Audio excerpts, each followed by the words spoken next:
It's been a great 4.5 years. I think this is my 5th year I'm starting. It's been a tough journey, I must say, because when we got into government in 2018, the president was in his second term and he was just in the process of executing his land reform agenda, which started in 2013, as you know. In the first term, the focus was on national titling, which was basically to increase the number of Kenyans who have title to land. Between 1963, when we got independence, and 2013, we had recorded 6 million titles. So the president's intention was to increase this number, and I'm happy to report that so far we have 5.6 million of Kenyans, additional Kenyans with title. If you compare, you can see that it's almost matching in just 9 years what was done in 50 years, or more than 50 years actually, because that was even pre-independence. So that was the focus of the first term. In the second term, His Excellency the President wanted to continue the national titling program, so we continued with it.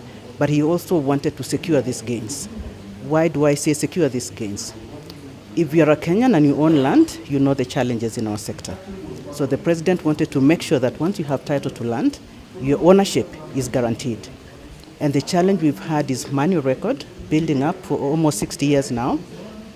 And so what the President asked us to do in the second term is to digitalize Ministry of Lands. There had been many previous attempts at this with different layers of success or different levels of success. But between 2013 and now, 2022, as we exit government, I'm happy to report that this is the first successful attempt at digitalization of land records. Why do I say this?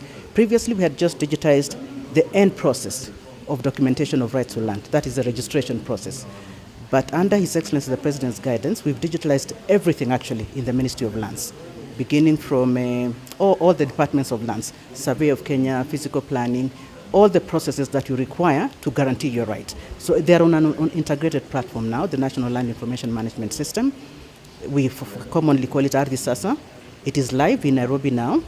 We had hoped that we will scale this up to the countryside, but when we started the process, we realized that the layers and layers of fraud and complications of the sector were such that we needed time to unpack and understand the problem. So Nairobi is now live.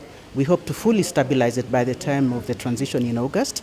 So we hope that the next administration will continue with this noble goal, which is to digitize the rest of the 46 counties, because we've done Nairobi. It was a pilot county, it's been successful.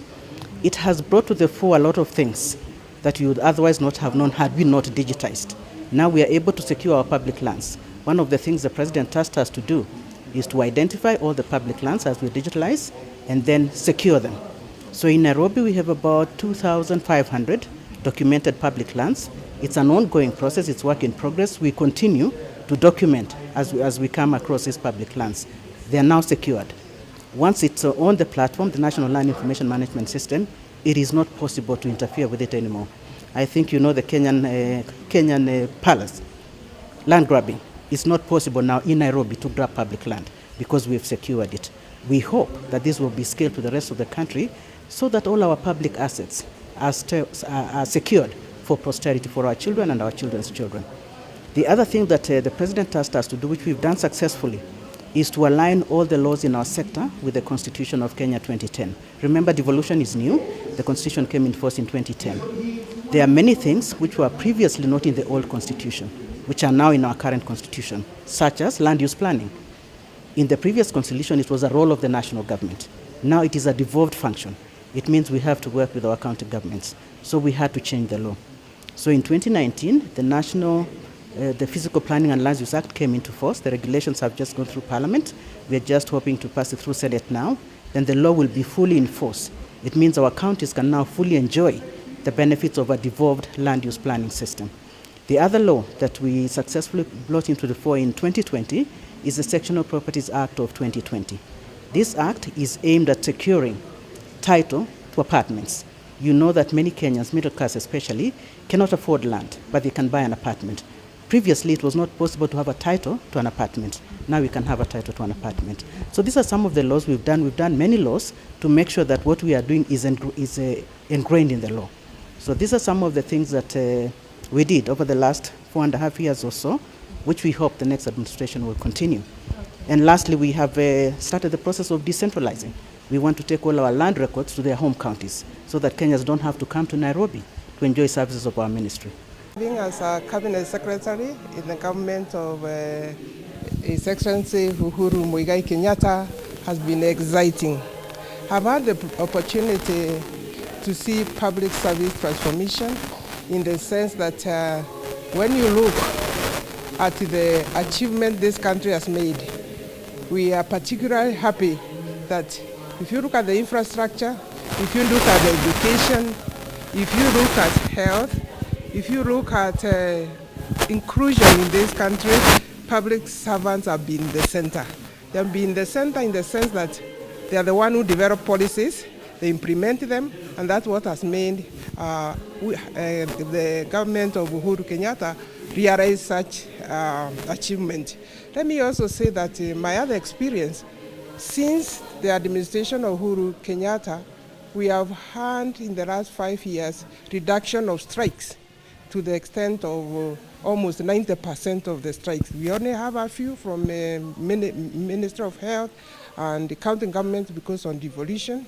We have also been able to transform National Youth Service, which was our department in the Ministry of Public Service, but now is a full-fledged state-owned enterprise that is supporting government in areas of infrastructure, crowd control, security, and supporting our military and police.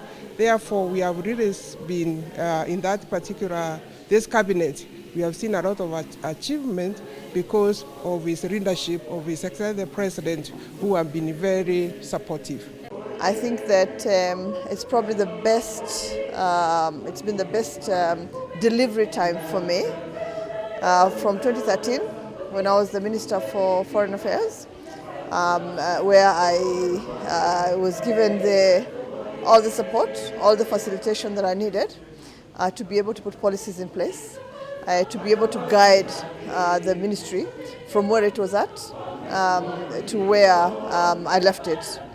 And then I went to the Ministry of Education, and there too I had the support, the free hand, the guidance, the direction to do what was really required, which was put in place the policy for CBC and start drafting the legal instruments for it, but also come up with a training program for teachers. So extremely rewarding. I don't think that I could have had a better leader. I could have had better direction. I could have had better support, better facilitation, and overall, just a very representative, unifying figure as president of the country. So extremely delighted to have served, very grateful, very humbled, and I'm really grateful to His Excellency and grateful to the Almighty God for having given me this opportunity. Well, I think carrying out the president's directives, including what was in the manifesto, the WRC bringing it back to the country, building the stadia across the country that we've been able to build, ensuring that our athletes, our best ambassadors, our best representatives outside the country are well catered for, putting them at the center of everything that we do, making sure that we don't have athletes sleeping at the airports, having athletes blocking the streets of Nairobi because they've not been facilitated or they haven't been supported. Basically ensuring that the sports fund that His Excellency the President set up was used for the intentions that it was established for. Put the athlete at the center of everything, at the core of everything that we did. You saw what happened with the Olympics, best African country, 19th overall. The next African country was like miles behind us. Just recently, the Deaf Olympics, we are preparing for the Commonwealth, we are preparing for the World Athletics. Here at home, we've hosted more events, sports events than we've ever hosted, I think, in the history of our country. Beginning with the World Under 20, to the continental tour that we brought to the country, the only African country that has a continental tour.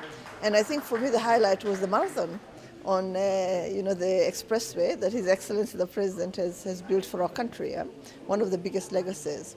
And last night was totally amazing. It was just phenomenal that we were able to see our heritage site turned into a world world-renowned site that everybody, I think, across the world would want to come and visit, achieving the vision that, again, His Excellency had for our country. So all in all, I think a very satisfying period for me. The last 2.5 years have just been out of this world. And I'm very proud and privileged to have been in this government, having been there from day one and until now. It's been years of transformation, those 9 years. And so I'm very excited that I've served in this government. Very briefly, for roads, the President promised 10,000 kilometers of roads. As of now, before he leaves office, we have 12,000 kilometers of roads. He promised that there will be a standard gauge railway. That was commissioned on 31st May 2017, Madaraka Express. He promised revamping of the airports. We had the first flight from Nairobi to John F. Kennedy in New York during the tenure of the President Uhuru Kenyatta. So it is critical that we appreciate these key milestones, which are historic in nature. Well, it's a matter of consolidating all the sectors, the subsectors in our ministry, whether it's transport, infrastructure, housing, public works, and shipping and maritime, which is part of the blue economy. So this has made a very big difference because the key thing is to serve the people. Whatever we do has been geared towards making sure that Kenyans benefit, and we have seen the transformation.